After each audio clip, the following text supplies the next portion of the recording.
Hi, everyone, and thank you for being here, and welcome to our panel discussion, Learnings from the Field. I'm sure many of you in the room can relate when I say that it's a wild ride, creating a project and then seeing it come to life. Over the course of the first year of the TCZ project, we've collectively, with the most caring, reflective, thoughtful, and intelligent colleagues, created the TCZ curriculum, which became in turn the foundation for the 3 pilot trainings and 3 training programs we gave to participants across Europe. We collected materials and ideas from our own practice and knowledge and from the knowledge of our circles, institutions, colleagues, and sectors. We discussed it, we synthesized it, we reviewed it, and we even invited external stakeholders to do the same.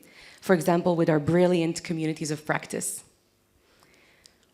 We prepared to lift the veil off of this text and document and implement it in a real environment, with real practitioners, in real contexts and situations, through real institutions in diverse realities. The curriculum material might have remained the same, but with each training, its manifestation changed. As you've heard already by Micol, in Amsterdam, for example, we addressed the entanglement between memory, identity, and heritage within the framework of Netherlands' colonial identity and its efforts to address its legacy. In Bucharest, we looked at Roma history and memory, exploring how narratives about this community have been historically constructed and represented, and how they can be reinterpreted today. In Vitoria-Gasteiz, the training focused on cultural mediation in the face of conflictive legacies, in the context of the Basque Country, where recent history is marked by wounds, absence, and unspoken words. In Chania, where I work, the focus was put on multivocality as a tool and lens for facilitating dialogue and promoting coexistence. Participants explored multivocality through local heritage, museums, public spaces, art, and memory, asking which narratives are dominant, which are missing, and how unheard voices can enter the conversation. In Porto, we aimed at questioning and unlearning cultural mediation practices. Participants explored cultural mediation as a tool for creating fairer, more inclusive, and more representative spaces, placing the concepts of contact zones, participation, and cultural democracy at the center of reflection. In Budapest, the main topic of the training was the analysis of existing public monuments, museums, and other spaces of remembrance, which then served as triggers for discussions in the group of participants. The program encouraged the participants to open discussions where they could critically explore all the elements of a contact zone, deal with problems of inequality, exclusion, power relations, social advantages, and more. Rich number of interpretations, rich expressions of the same text, coming to life in different realities, taking shape according to its context. Being able to test this text in such diverse environments meant the possibility of tapping into various lessons. We ourselves didn't know how would it look like once we printed out the curriculum, once it left the digital realm and entered the physical one. We asked ourselves, what would happen and how it will look? Will it be relevant, and in what way?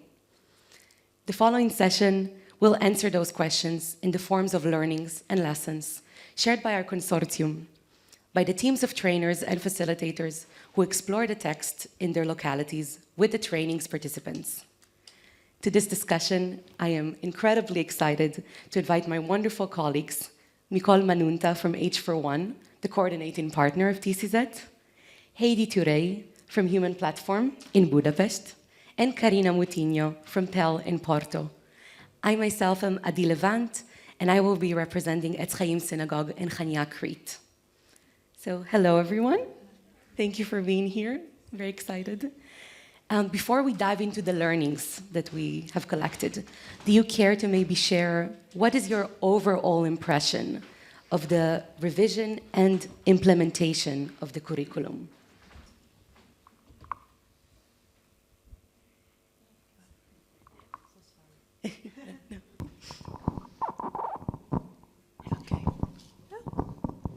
I'll try to not make some noises, strange noises. First of all, thank you and good morning for all of you.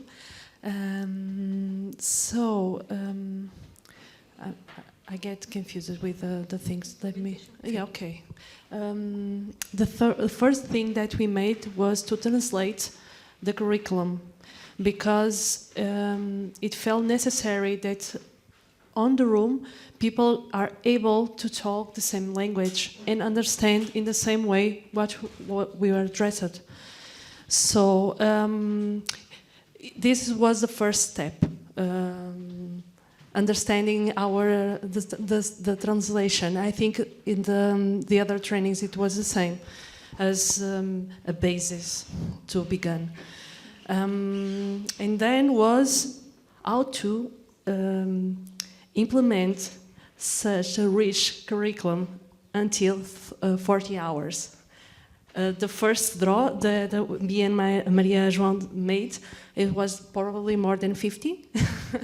And then how do we create a program that is interesting, is not rushed, but at the same time it will be fruitful for everyone in the room.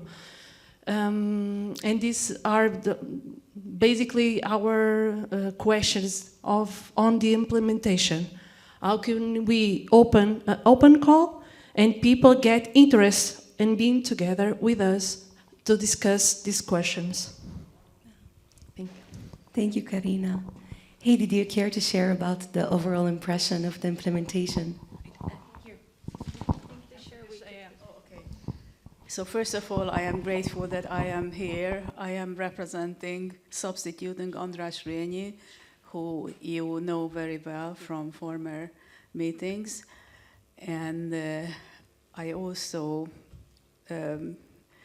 would like to express that the beginning of today, this exercise was very useful for me, especially making more direct contact with you, who seem to be like a group, knowing each other, and I'm kind of new here, so it helped me to connect with more than one of you. As for the implementation of this program in Budapest, it was the concept itself, contact zone, was not, as a term, very familiar, but the practice, what is behind it, was very, very well known by our participants.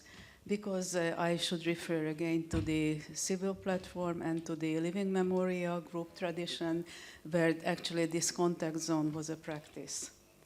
So the participants knew what they were applying for, and they knew exactly what they were doing. It was also a very, very kind of filling a gap, a very much needed training for adult learning, because of the Hungarian situation, as you well know, we miss adult learning. CEU was expelled from the country, sort of, which gave this kind of education. So it was also filling a gap, not only a great idea with some traditions in Hungary. Thank you so much. And from you, Micol, I'd be interested to hear, as someone who was present in the 3 pilot trainings, how was the curriculum implemented at that stage? Is it on? Wow. Thank you, Adi. Yes, so the pilot phase happened right after the first version of the curriculum was finalized. So it was a testing process, let's say, not just for the curriculum, but also for the implementation, as you just mentioned, Carina. So understanding from a practical point of view, how many modules can you tackle in 3 days? That was the duration of the pilots, whereas the trainings, you mentioned 40 hours, meaning that they could be 5 days or two weekends, 4 weekends, indeed. I was like, the math is not mathing. But for the pilots, we chose the format of 3 days. So the question is, we are reaching out to all those educators, as also Adi mentioned. How do we ensure that we tackled modules in a feasible way? Because even though the pilot was a train-the-trainer session, it was not a top-down moment in which we lecture people. The curriculum was to be unpacked and implemented. So each pilot chose 2 or 3 modules that would resonate more with the local needs. But indeed, it was a testing process, not because the participants were guinea pigs, but simply because to understand what are their needs, how are they dealing with the curriculum, is the language too simple, is the language too inaccessible, or maybe we need an additional section. And it was key in this process also what you just mentioned, the community of practice. So as long, TCZ is our creature, its output is something we produced from zero, although it has the basis of the heritage contact zone. So right before the pilot, there was the moment in which this output needs to be out. So the community of practice, each partner, in particular the ones who did the pilots, had this meeting with external stakeholders, representative of the educational, adult education field, museum sector, artists. So in the pilot, we entered already the second phase, and to wrap up, most importantly, Maria Joao is not here. She's a wonderful member of the Pele team. She was in charge of the evaluation. So I think I want you to realize how fast-paced the pilot phase was, but how much care was given into it, into organizing it, talking with the trainers, adapting the curriculum, and evaluating the moment. So ensure that after each pilot, we had a moment in which people could just give feedback on the training, on the format, but most importantly on the curriculum, which led us to the second phase, which is what you read now on the website, which is what you have translated. That, for example, has spotlights and principles. So the principle, nothing about us without us. So these are key that we all took for granted, but it was also even more spelled out in the feedback. Absolutely. Thank you for taking us through this phase, which was fundamental to get us where we are today.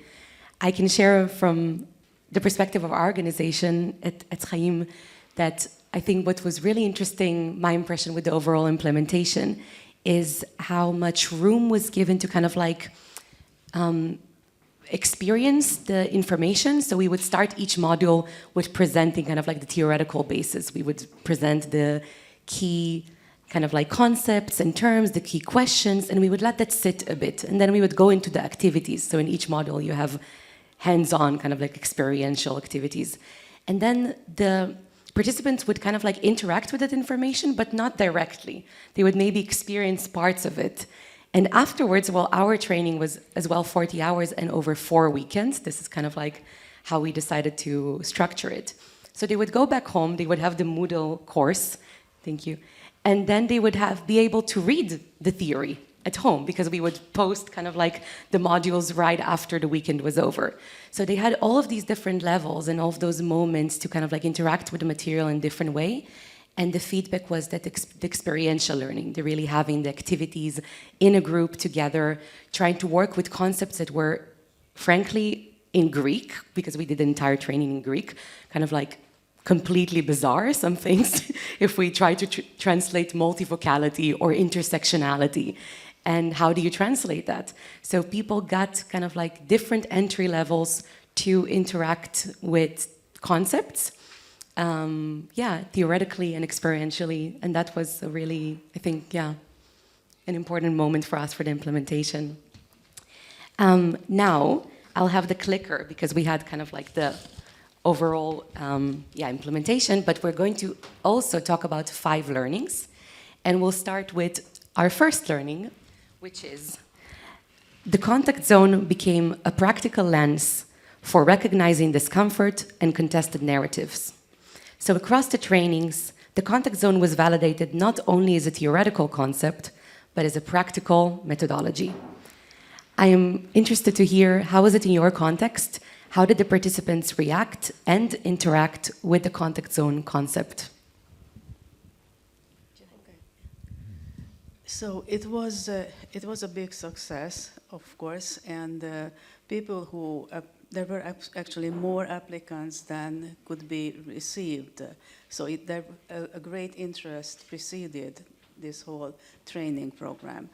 We had, like you said, we had 2 weekends. Over the 2 weekends, 2 times, 2 days and the 3 days process, we went to outside places. So we had our own contact zones in safe place, in places like this, And we also had contact with the places that we visited. So that was another aspect of the word context. Inside the group, we were absolutely on the same page, and we understood the concepts. We didn't have to translate actually, because sometimes in Hungarian you do not attempt to translate certain terms, because there always something missing, something that you have to add to it. So we use the English terms, and the participants understood the English terms. So we were absolutely on the same page.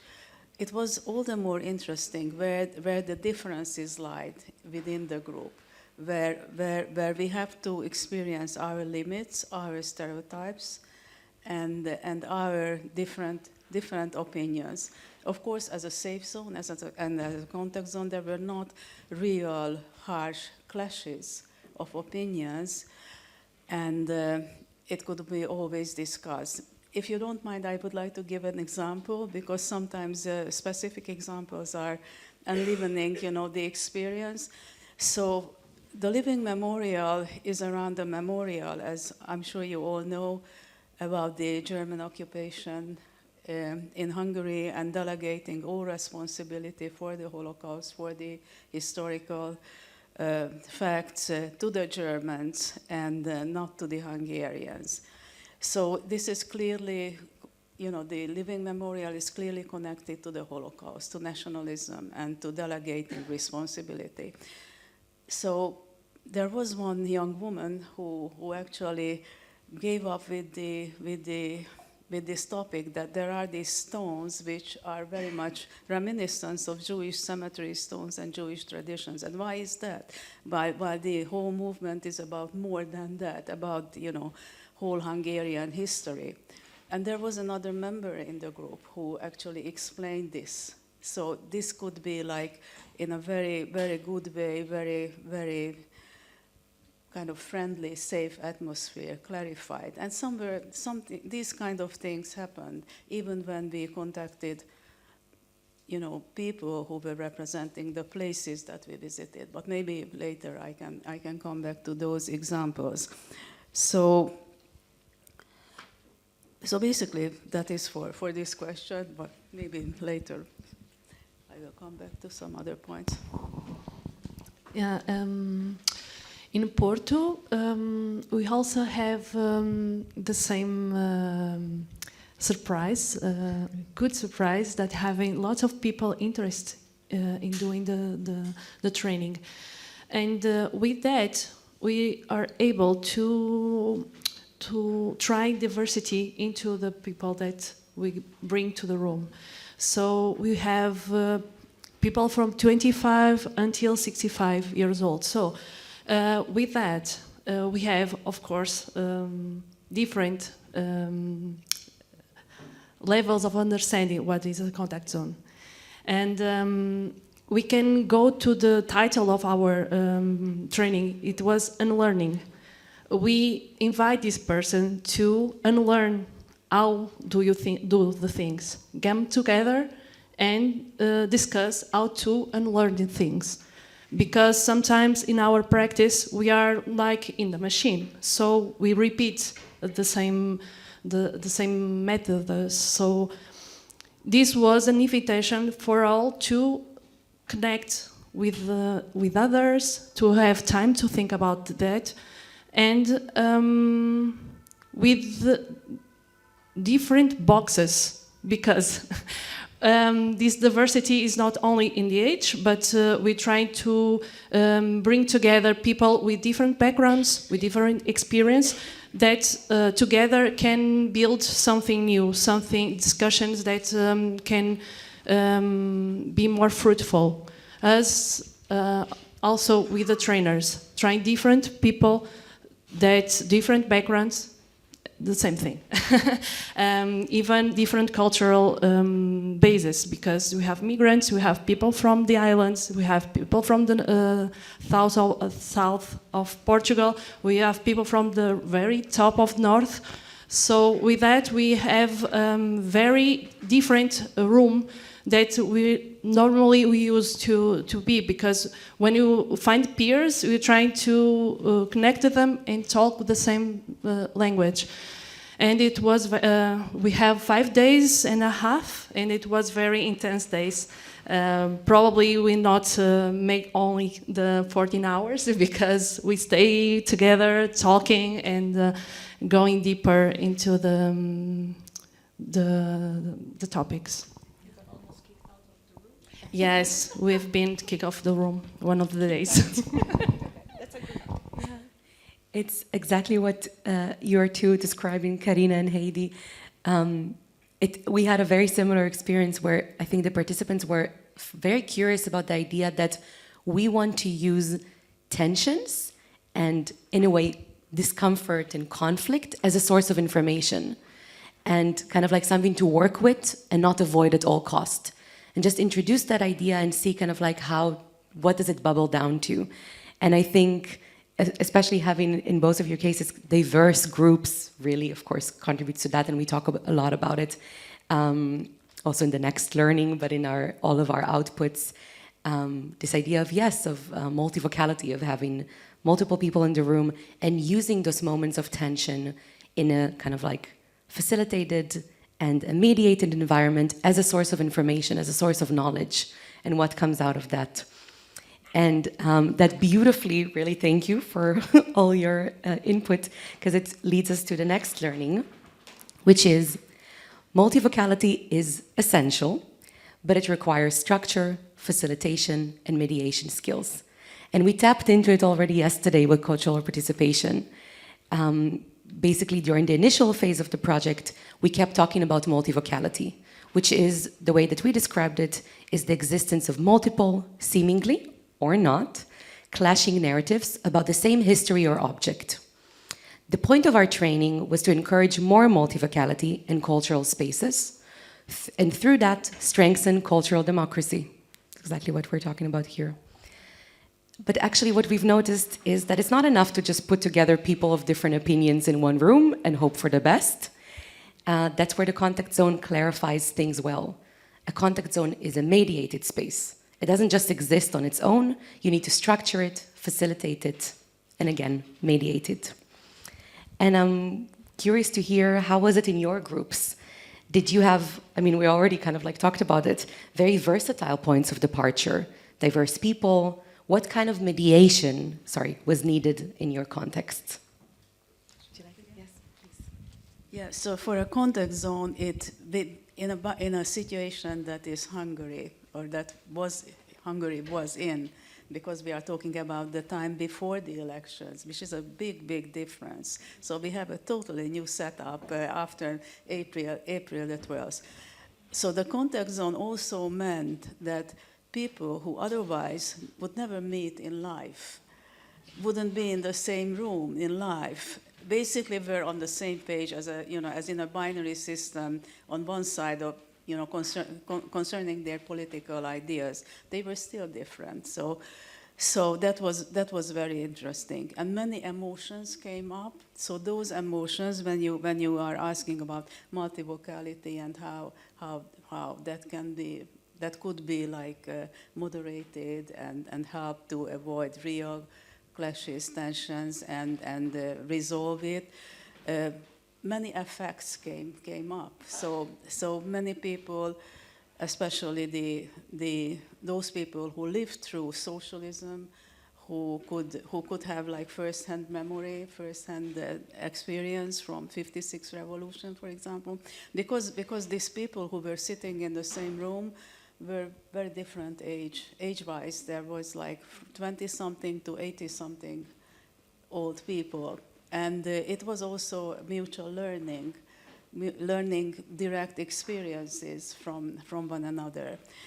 So that was so being on this. What I would like to say is that being on the same page, being basically agreement politically, that didn't mean that discussions didn't come up, and very opposing discussions came up. For example, a question which is again very actual and very present in Hungary.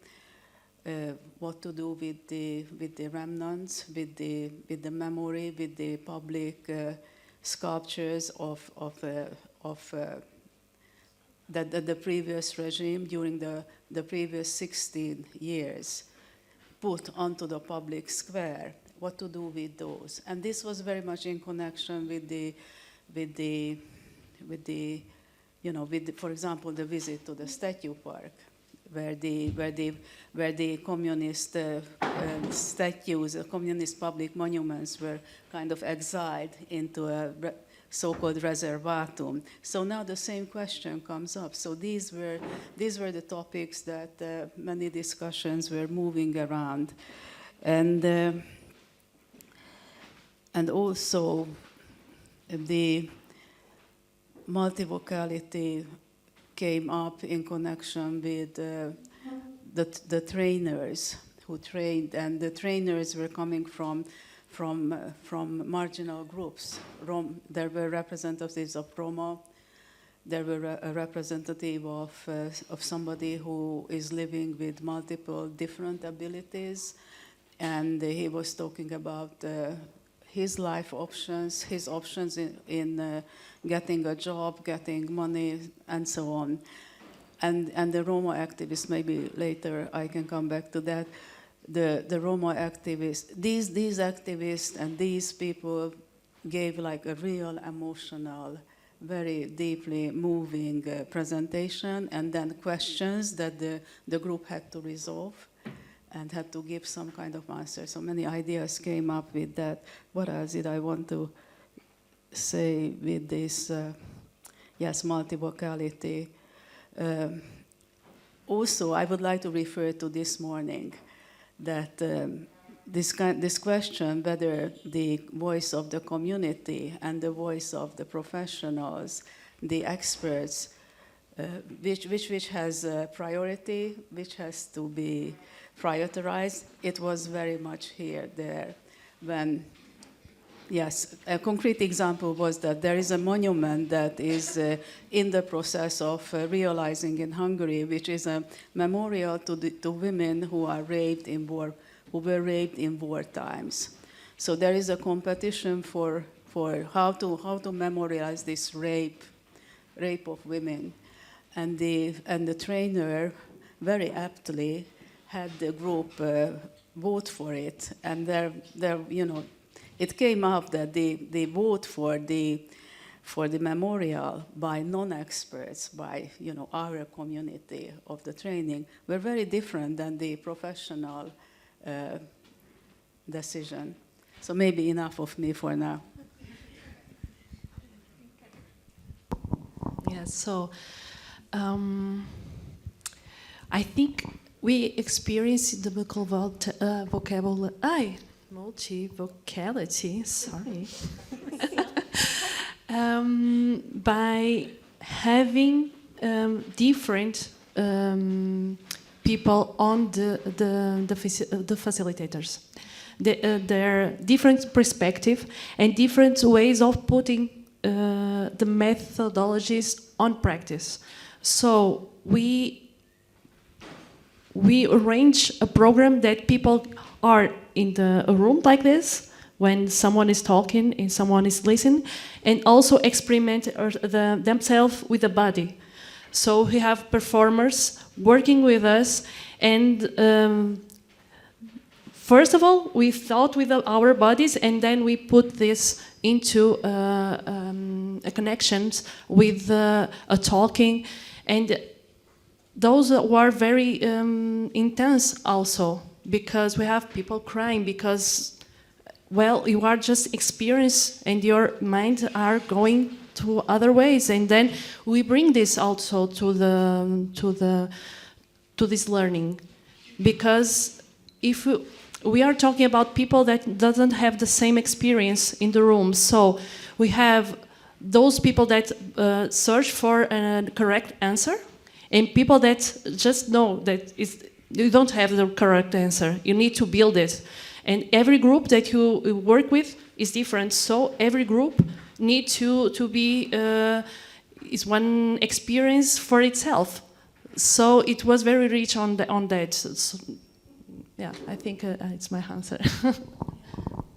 Thank you. I think it's wonderful that when we talk about multivocality, we're talking about both the kind of like the maybe things that need to be mediated when there's high kind of like emotional stakes, but also as a source of knowledge, and really kind of like multivocality having this multiple perspectives, helping, shaping exactly what we did, and how rich and important that is.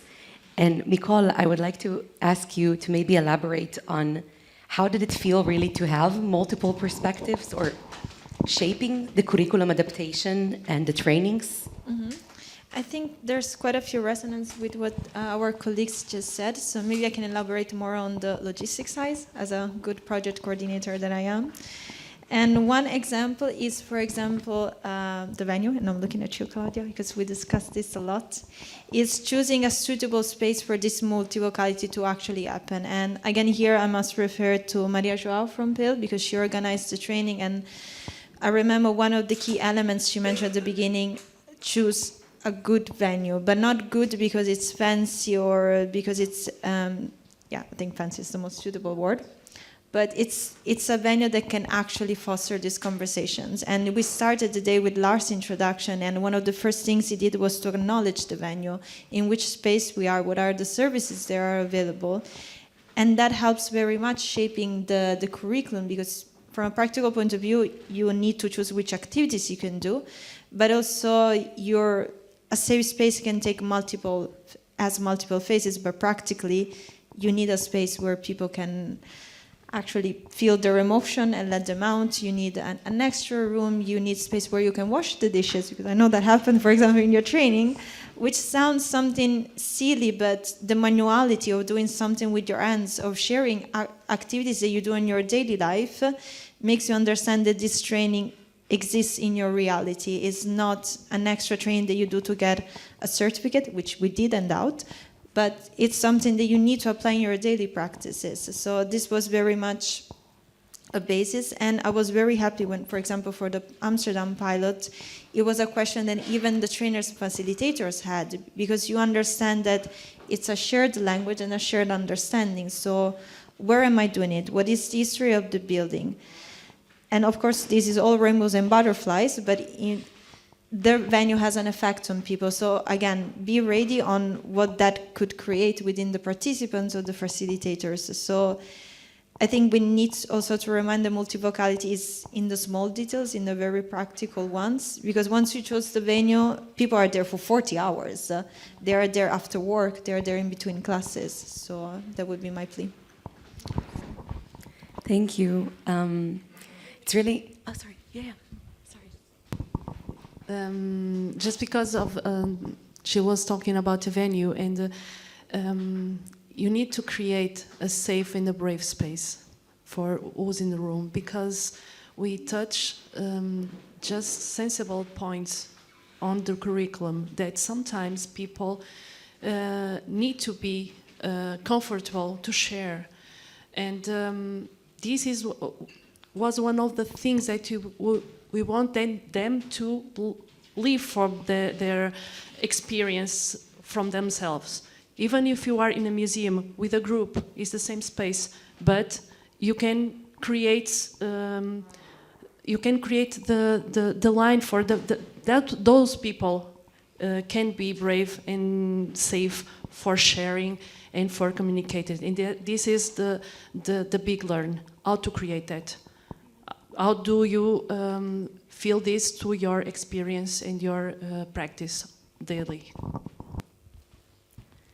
It's a really, really important point. I mean, well, in our organization, we decided to hold the training in the synagogue. We are a historical synagogue, and we kind of like the goal of our work and the heart of our work is to create interfaith spaces and intercultural spaces, and to have those difficult conversations, have a safe space for unsafe conversations, and definitely with all the loaded kind of like the loadedness of being a a synagogue, of being an organization with a clear kind of like Jewish space. That really kind of like opened up, I think, for us first, the importance also of the training. We were really, the heart of our work is to create those spaces. And what does it mean to have locally? We're very, very local in Crete. We do everything that we do in Chania. And kind of like how to bring all those different voices in a loaded space in a way that would allow for an interfaith, for an intercultural discussion to come up, and for a space that everybody kind of like could feel that they could be themselves in, and I mean, yeah, and have the fruitful kind of like space for that. And I think that from all this experience, what came forward for us the most is how important mediation skills are in the cultural and art sector. I think for me, it was kind of like this realization in Amsterdam in the pilot that I was very grateful and lucky to attend, where we had Fleur Ravensberger, right? Sorry, Fleur Ravensberger, or Ravensberger, yeah, thank you, introduced to us basic mediation skill for conflict mediation. And I was thinking, oh, you know, well, I mean, armed conflicts, what does it have to do with the cultural sector? A lot. And it really came forward in our training how important it is to equip cultural practitioners with mediation skills.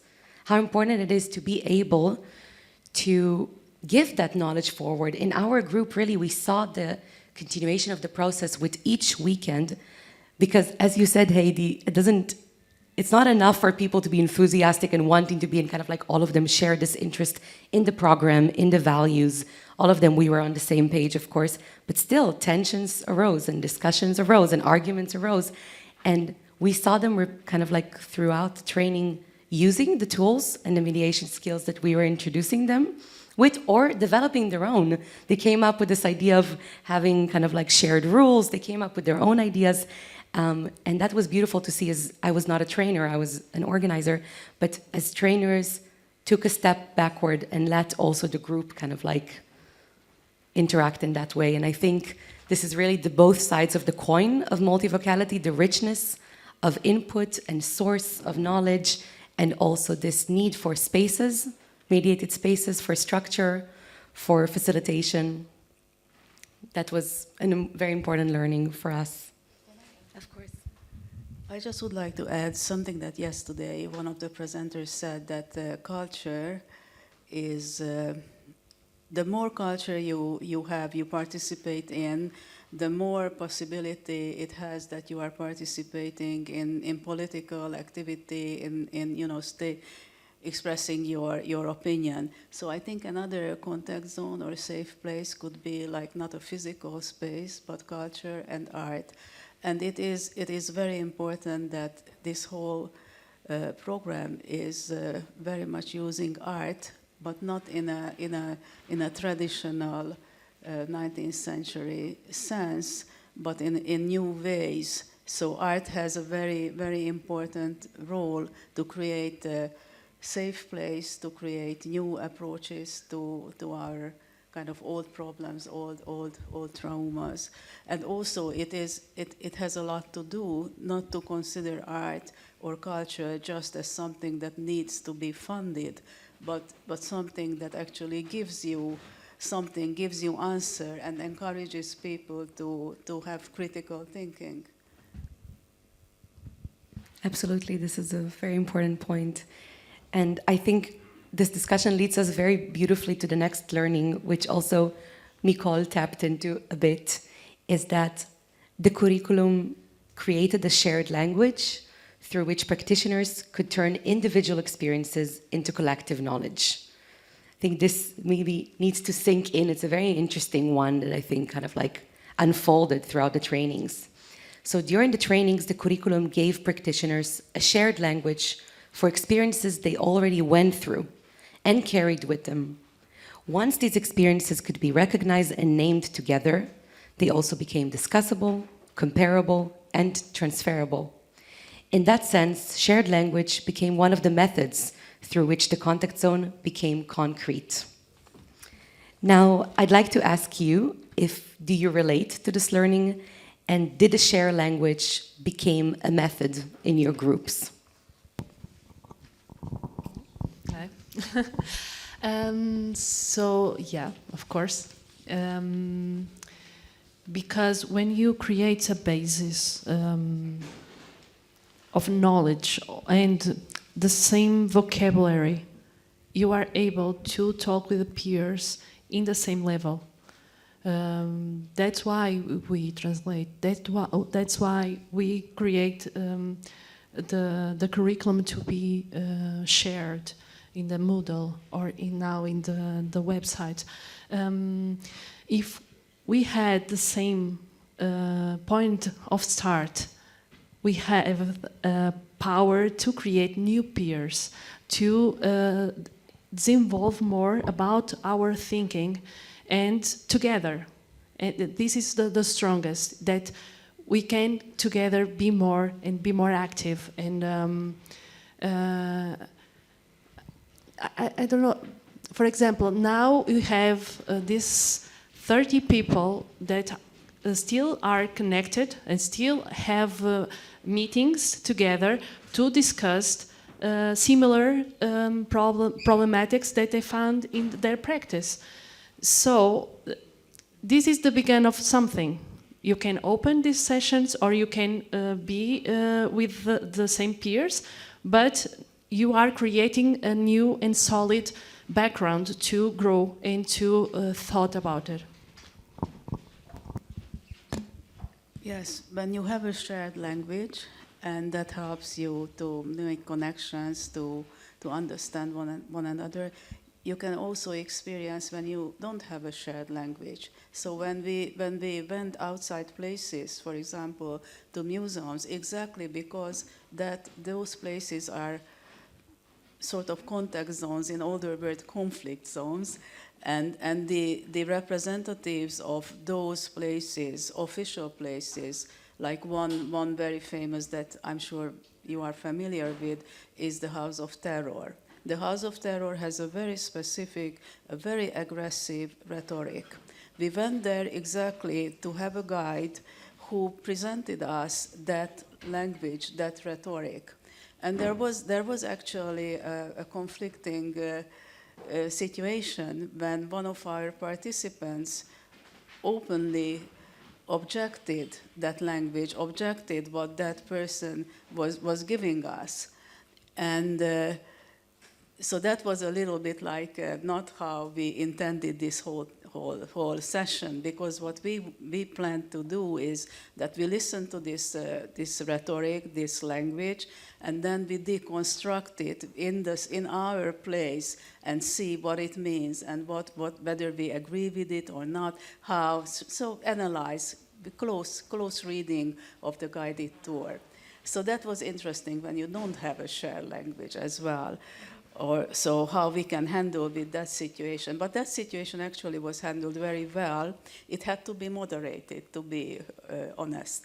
And the young guide, who actually did nothing more, just told what he was told to tell.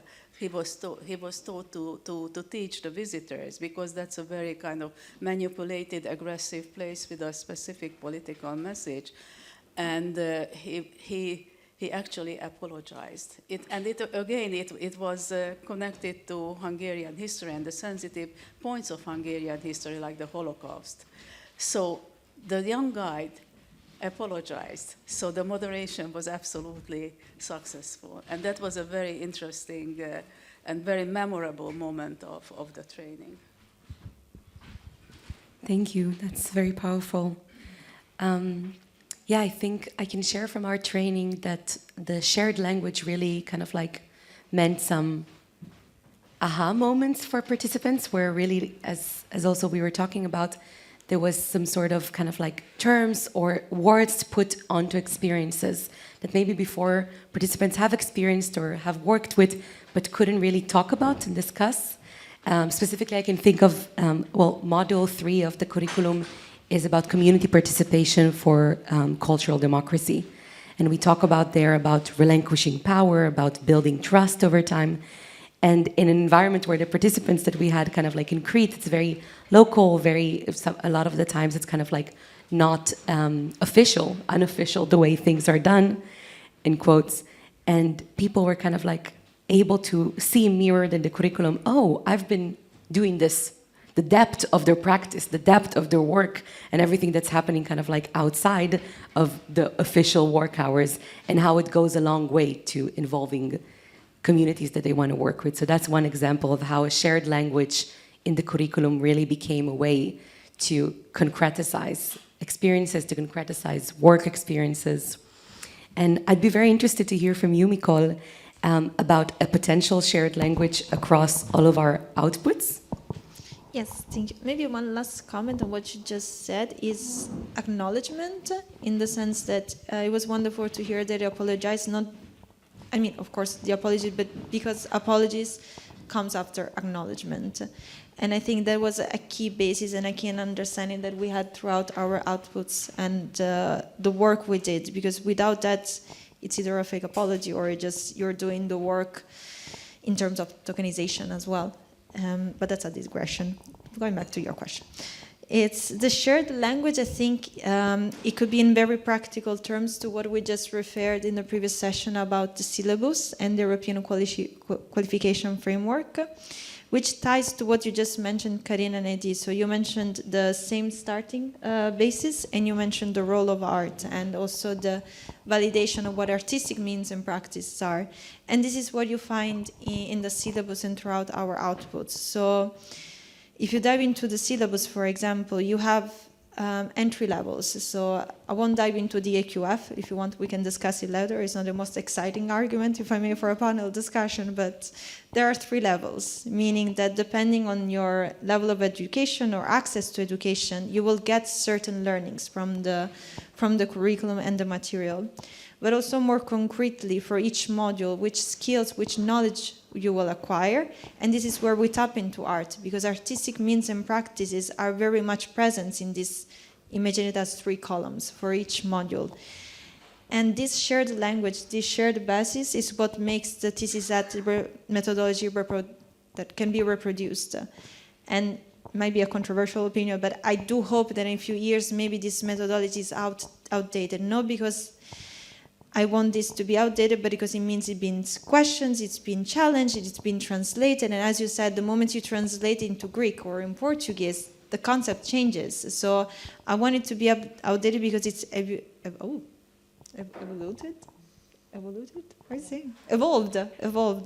Yeah, now I need to apologize. Like I said, English is not my first language. So that is the sense. There is a shared language, which is a shared basis for progression and evolution. That was the word. Thank you. Thank you. Thank you, everyone. I think we can go on to our next learning, which is the training showed the importance of intentional spaces for professionals, for reflection, peer learning, and community. Now, we've spoken about the space where the training was set in, but a really important part of the training, as mentioned here, is the intentional spaces for professionals. So the learning took us beyond the methodologies and theories towards conditions. We discovered together how important it was for all participants that the training served as a joint space for reflection and peer learning. Participants expressed the lack of time and space to contemplate on their work and share concerns and questions with colleagues. The training became in turn a space for them to actively think about their work and learn from it. They experienced firsthand that the knowledge and help they were looking for existed in the room. They didn't need to wander far from it, whether they had the answers within them all along or whether they received feedback and guidance from peers. I want to ask you, what role did the intentionality of the space play in your training? What role reflection and peer learning assume? I see Carina getting ready. So, first of all, the physics space. As a space for them to have the opportunity of sharing also, not only just learning. Bring their experience, because all of them are with different but experience in the field. So have this space for them to bring questions, but also knowledge. How do you react on this case? How can I make this? And these connections are very important also, are not only the space for learning, but to share. I think this is the most important, because even our trainers came with this generosity to listen and to kind of adapt themselves for those people on the room. I think this happened all the time.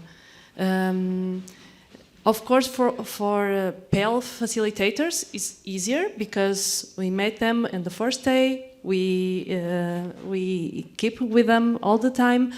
But for someone that is invited to be in the room and to share their knowledge and then listen what is the things that they want to talk, look for our all. We have this big wall of questions that people can make reflections, can make to put reflections, to put the fears, to put everything. They can be in this wall, and they look at this and transform the session. This is very, very important also, and this is kind of the space, not the physical, but the intentionally. Yeah, I think. Yeah, I think there is a great need for having these intentional spaces, how you call these places, and definitely this shows like continuation and setting up new projects and places and intellectual spaces as well, both for trainers and for trainees. And those who are now trainees will be trainers very soon, so they will set up hopefully these new spaces. And as I said at the beginning, it's all the more needed that adult education is really missing. Hopefully, there will be a change in this respect as well. But yes, we need it very much.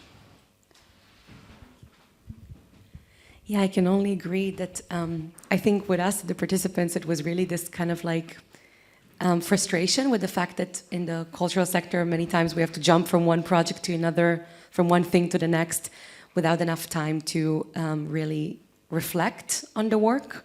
And here we had the space and the time and the opportunity to sit and share those reflections with colleagues and learn from it. So what came up, and we all mentioned it, is that the surprise about the knowledge existing in the room already, not only in the room, in our sectors, in our circles, in our organizations. At moments we are very overworked, so we kind of like turn to, I don't know, Google, or sorry for the buzzword AI, and ask questions that if we had this kind of like half an hour, 1 hour to sit down with someone and really raise a concern, we might find the answer within our circles already. The knowledge is there.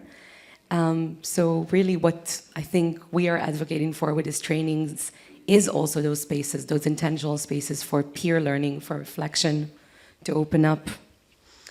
And our last but not least learning was that local realities matter. The methodology must travel, translate, and adapt. So, I mean, I don't think there is much to explain. I can only share from our training how important it was that we did it in Chania. It's a very kind of like local, small place. Maybe not everybody has even heard of it. When we just came out with an open call, there was this kind of like shock. I would say several people messaged and were telling us, wow, there's this Erasmus Plus project happening in Chania. I don't have to travel to mainland Greece. It's going to be in Greek. This is kind of like one surprise after the other. And during the training, we kept getting this feedback of, I wouldn't be able to be here if it wasn't in Greek. And if it wasn't in Chania, I wouldn't be able to travel. I wouldn't be able to take all the time for it. I wouldn't be feeling comfortable speaking in any other language. And how important it is to pay attention to rural places. I know we spoke about that yesterday as well. How important it is that this methodology travels, that it adapts, and we have also our curriculum has adaptation spaces in each module that we translated. So I want to also hear from you. How was it for you? How did the local adaptation take place in your training?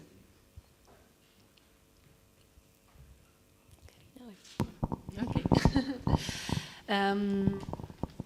As Adi shared, be in the local language is very important, and address some locals' issues is also, because well, I can agree more with you when you are in the bubble. We are working too much. We are on our computers. We are not sharing enough. And this train was the opportunity to share also from Pele team. We are almost all in the room trying to connect with them, trying to thought with them. And even our trainees aren't all from Porto. They are not all from Portugal. The realities that they bring into the room was very intense and fruitful, and well, it was intense, but also because it was in Portuguese, and we gave the space for people that not use English in their daily life to speak and to embrace the questions and connect with, also with the facilitators, and they even create their own peers together, right? So some of them are now in each other institutions or making things together. And this is very, very rich in this kind of so. Sorry, because I'm thinking at the same time, I get a little bit lost. But is this this adaptability that the curriculum have? You can pick up them and try to how can I fit into my practice, and this is the one big thing that we create, and I'm very, very proud of ourselves. Thank you. Okay, it was, I just can join. It was very important that this was run in the local language. People could participate who otherwise, as you said earlier, wouldn't ever have the opportunity to participate in such a program. They set up networks, personal friendships as well, and there is hopefully a continuation of this, as one of the trainers is actually implementing this whole program into as a university course. So that's really very hopeful, and also this, you know, I see a very interesting point. When I went through the posters, I see that there are so many things in common. And especially when it comes to Roma representation, and it is more than just localities, because that's a transnational phenomenon. So the Roma transnational issues is really a very obvious and great access point to actually transform local realities into an international or transnational something program or joint projects. Thank you. Micol, would you care to bring us home?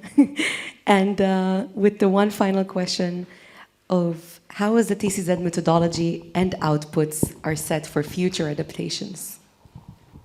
I think maybe more in terms of adaptation is being reproduced and being shared. So we foster new translation, new adaptation, everything is on the website. We encourage you to use the Moodle and start the trajectory. You can easily reach out to us, to each partner. So it's our, I'm going to speak plural status for the project, is really just to sit with the material, consult the videos, the after movie of the trainings, the podcast, because it's where you actually see how it was adapted and employed, but also you will notice the gaps that you identified in your own practice in your institution. So that's where how you can reproduce it and readapt it. But it comes with a first step of understanding your own positionality. So when you want to start this, when you want to engage with the curriculum, it's not just your need, your urgency, but like in which stage are you of your understanding of contact zones. So it comes also with a little bit of your self-homework, I would say, in terms of organization. But maybe this is also a good jump to hear how would you adapt it. But you get it's exactly kind of like the next question also that I have for you. Because our hour is coming to an end. I hope I'm not overtime. So before we go to a lunch break, maybe some of you would care to share which one of these field trainings feels most relevant to your own institution or community or sector. So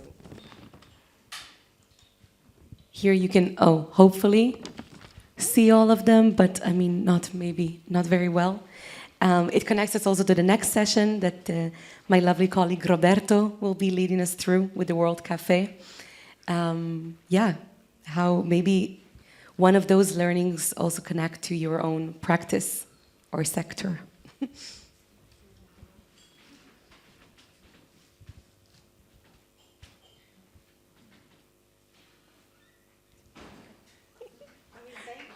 I mean, it's okay. Should we, wrap up? Wrap up. Okay, wrap up. Thank you very much. And I would give the microphone to my colleague Kerem. We have Sarah over there. You have apologies, sorry. Yeah.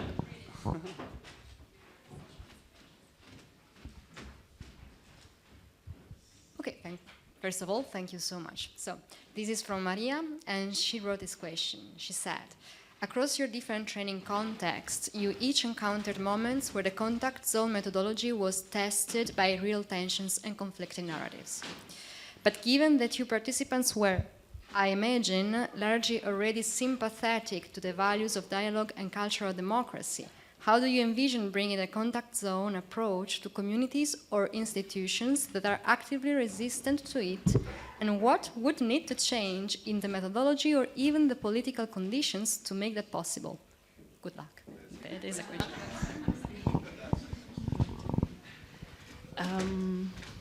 I think, I don't know if I'm answer directly, but sometimes we are expecting the big solution, and sometimes the solution are the small things that we create every day through accomplish our goal. So daily small changes can create a big change. I agree, and I want to add that I think. Oh, sorry, Nicole. Would you? No, please continue. I think for us, really, what was important is to see how it's a process. Maybe the end goal is not to have those spaces where everybody has complete agreement about everything and everything is beautiful. It's getting more comfortable with tension, being able to hold tension. Because a lot of the times we are in situations where we get so triggered and we are unable to listen. We become blind, we become deaf, and we are completely unpresent in the situation. And what we're trying to do here is to equip institutions, people with tools to be able to sit with the discomfort. In our training, specifically with the multivocality, our idea was we don't have to find common ground, but you need to listen to everyone present. You need to be able to listen to them. And of course, with certain limitations, if someone is challenging your right to exist, for example. But we need to be able to have spaces where we can at least listen to each other. I think that was the point was not to reach full agreement, but to accept the existence of others, of other opinions. And for that, we need the tools. We need the tools to help people, equip them towards getting there, because it's not something, it's a muscle you train. It's not something that happens on its own. Lars? Then I've got one question with regards to the second point, that it requires structure, facilitation, and mediation, which to me sounds like it requires a facilitator and a mediator, and I'm somehow obsessed with this question around power shifts. And also this morning in the exercise we did with the question of community versus experts, and the facilitator and the mediator are the ones that hold the power in the room. So where's this negotiation between, I don't know, a democratic approach and holding a space of dissent and kind of getting somewhere together, and the question of leadership, that someone says, okay, this is safe, this is unsafe, this is where we end, this is where we carry on, this is where we give more space, where we leave this room. I don't know. How did you experience that challenge, and what learning did you have there?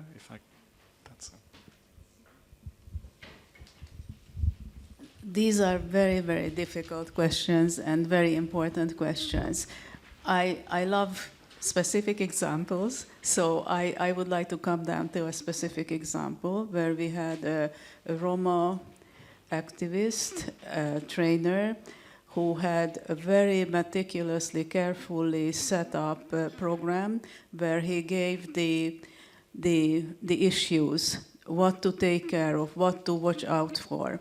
And of course, you know, this way we also followed this natural thing, nothing about us without us. So he was involved. He gave us issues that we had to consider, and at the end of the day, he put questions. He put a direct list of questions. How you would do this? How would you include this issue? How would you set up a memorial? What would you take care of? So I can, and to your question as well, I think we need to use our imagination at this point. We have some kind of vision. Probably we don't know yet the final answers, but we have to have imagination. And this is exactly what this Roma trainer gave us.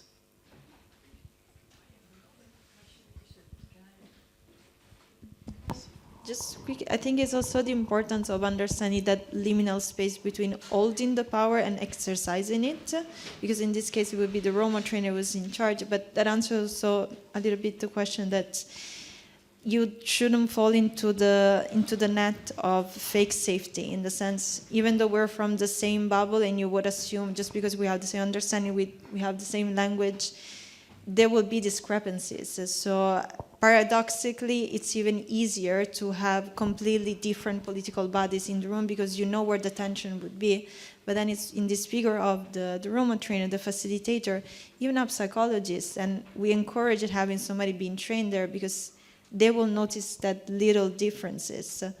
So it's a bit tricky. Also, then within people, they would expect the same, they share opinion, but they don't share the same background, the same cultural basis. So you need that representative figure a little bit to have it, but you need to balance it and carefully trade it. So, go Merapi. Add one thing too, sorry. Just quickly to Lars. I just want to say about the power relations, because you're mentioning, do we need a mediator? Do we need a facilitator? Do we need the... Sorry? Yeah, no, of course. And I think really for me specifically is this kind of like redefining the mediator and the facilitator that any one of us can be, any person, for example, introducing in schools for young children already mediation skills. And this is something so important. We live now in such a polarized world where people are not able to have a dialogue, a conversation, a discussion. And I think then we don't need someone who has like an MA in mediation, or we need those very accessible mediation skills for everyone, for people to be comfortable with the word mediation and be able to present them. Yeah, I know how to mediate situations. And I think that's what we need in all communities, and access to that. Yeah, well, that is what I want to talk about with the children, because you know, the children are the future, and Europe is going to change. The whole world is going to change with a complete, not only narratives from the white people, but there are also complete new narratives in the whole world. So, and how do you work with young with kids about this the contact zones? And I think we can speak along with children, but I think we also have to think about practical projects with children, and what brings them in a natural way in contact with different people. And I think, are there people working with young kids on school or something like that? But it is important to think about the practical tools, and not only mediation. I think that one of the first contact zones that we have is these boxes that we live within. So I'm from the cultural sector, and this is the educational sector, and this is the financial sector, and they are not connected each other. And when we connect the things, the realities, we can find solutions, we can find ways that children can be in the discuss room with older people and have the same space to talk, because most of the time we don't have this. We don't put children talking with adults and listen what they have to say to us. And we create programs for them, we create activities from them, but we don't listen to them, what they want, what they really want to discuss, where their imagination are. So I think sometimes we need just to create this point of interaction with different spots that we don't are used to be. Yeah, but it's not only children speaking with adults, also among each other. Yeah. I give you one example, yes. But I was talking about creating connections. Yeah. About connections. Okay. I think that the question that Maria has put on the table in streaming is a key question, and has a big relation with the rest of things we are talking about. We are talking all the time about diversity, okay? But really we prefer diversity with similar people. And the question is to introduce the real diversity. I remember a space where when I participated years ago, when in the call they put, if you don't want that anybody could go to this meeting, please call him or her. Why? Because it's very important to have the other perspective. And in the really we have a problem to have real contact zones if we have not the dominant perspective or the other perspectives. And really we are more or less, we think more or less in a similar way. We are more or less open-minded, we are critical with the established system, and blah, blah, blah, blah. You are anarchist, I'm liberal. We are close in some things. Okay, perfect. But the question is that we need the other perspectives. And we think that the closed mind is in the other side, and it's not true. Sometimes the closed mind is in our side. And I think that the role of the facilitators, the role of the mediators, is to be sure that all the perspectives are on the table. And it's not easy, because sometimes you know that the reason is in one part more than in other, but you need to understand the context, you need to understand the different perspectives, and you need to put the space to do the conversation be possible. I love one sentence that we have in I think in curriculum, that is that we need to talk like we have in reason, but we need to hear like we are in a wrong way, more or less. And it is very, very important. For that, we need to put on the table the dominant perspective or the traditional perspectives, even could be uncomfortable for us. That's the sense of the contact zones. In any case, have no sense to promote it. And about the language, the common language or shared language, if we really have different people in the room, we must find a third language, and the third language could be arts, could be cultural expressions, and that's the power of our work, that we can use different languages. You know that we have our own experience working with artists and companies. Of course, they have very different languages, and the question is to find the third language, not to build a language that have a part of one, half of a part of other, to find third languages where they are not enough comfortable, but at the same time are enough comfortable. And that's possible to build a shared language. Okay, thank you. Well, that is an important thing, because to create a shared language can be very dangerous.